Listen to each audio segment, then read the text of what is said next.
I am beyond thrilled to be representing the Board of Education as president this year. As you can see, I have nothing in my hands because I chose this year to have a young man who's inspired me beyond belief. Last night he spoke at West Seneca West graduation, and today I got text messages and emails calling it exciting, thrilling, riveting. He is a student of excellence, always there, I guess, right, Matt? You're always a student of excellence. He was also the Academy of Engineering, and an all-around wonderful guy, yearbook committee. Before you boo, he's a graduate of West Seneca West 2009. After his speech, I want to hear, I dare you to boo.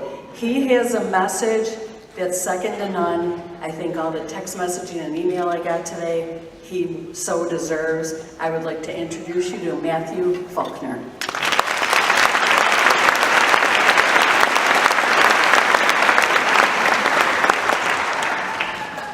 You guys can boo right now, it's fine.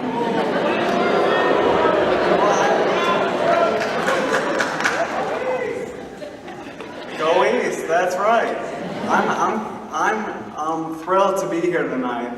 I'm really honored that Mrs. Jarzik asked me to speak to you all, despite me going to West Seneca West.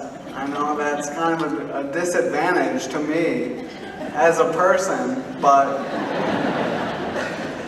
I'm still honored to be here. So I'd just like to start off by saying congrats to the class of 2019. Again, I'm honored to share in this experience with you. I'm here tonight because 10 years ago, I was sitting up on this stage, anxiously awaiting my name to be called, just like you. But for me, the experience was not just something that finalized my West Seneca education. It was something that marked a milestone in my recovery. One of my favorite teachers bravely walked behind me as I crossed the stage because I had just relearned how to walk a few weeks earlier.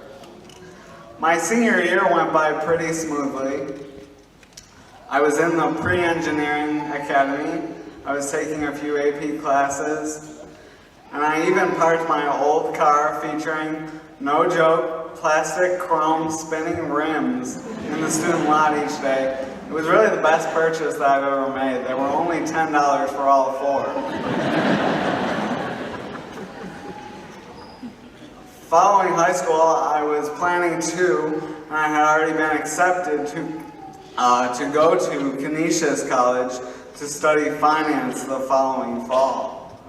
I was also planning to live on campus. So I had my life well planned out, although my life took a very different turn after school one day. This is where I'll pause for a dramatic effect. Oohs and ahs, maybe? A few months before I crossed this stage, I was a passenger in a very bad car accident.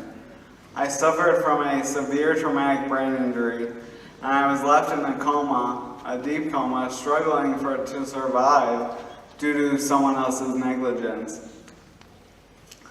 When I finally woke up from that coma about 2 months later, I soon realized that speaking and moving were much more difficult than they used to be. Despite this, I wanted and needed to achieve what I had planned for myself, but I couldn't do it on my own. I utilized the support of my family, neighbors, and friends from our great West Seneca community who were behind me each and every step of the way. I had to accept my second chance at life. After all, I was voted most likely to succeed by my graduating class, and I couldn't have that title taken away from me. But things were no longer natural. I had to relearn how to speak, relearn how to walk, and relearn how to function again after being told that I may never be able to start college or live independently. With the help of others, I learned to adapt. What motivated me was being able to go to my graduation and walk across this stage without a walker or a cane. I was in the hospital for 103 days, but after extensive rehabilitation, I walked out of the hospital on my own 2 feet. And then 12 days later, I walked across this stage.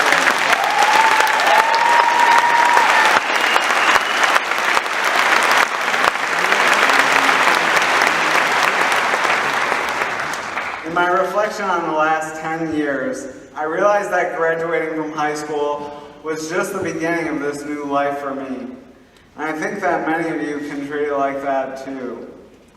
We all have our own hardships, but what makes us individuals is how we choose to respond to any situation.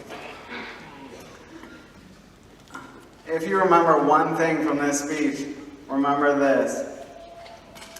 The brain is an amazing thing, and you can accomplish so much by giving it what it needs to let it work for you. Give your brain what it needs by reading new perspectives, by navigating new territory, by experiencing a little bit of discomfort like Mr. Bistrak just told you. And above all else, by choosing to respond adaptively. We live in a fast-paced world today. But don't be afraid to slow down, to process, or to ask for help. This is how I have chosen to respond to hardship, and I'm proud to be here with you today. Before I crossed this stage, I already had my life planned out. And as things changed, I had to reassess those plans. I wish I knew back then not to worry so much about how my life would turn out. I also wish I knew how happy I would be 10 years later. Many of my plans have changed, but today I am thankful for the opportunities I have taken to rebuild my life. Tying my shoes is still difficult, and so is getting dressed and doing a lot of things like cooking and cleaning around the house. I don't know why, but I'm so fortunate to have someone to do that for me.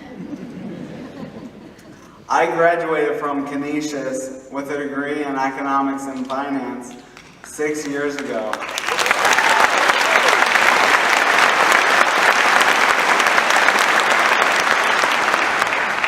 And today I work a great professional job in the energy industry as an internal auditor.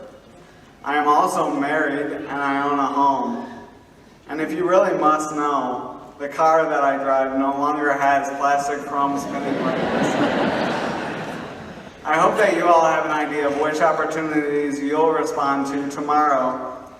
These opportunities may change with time, so make it a priority to adapt to those changes. Thank you so much.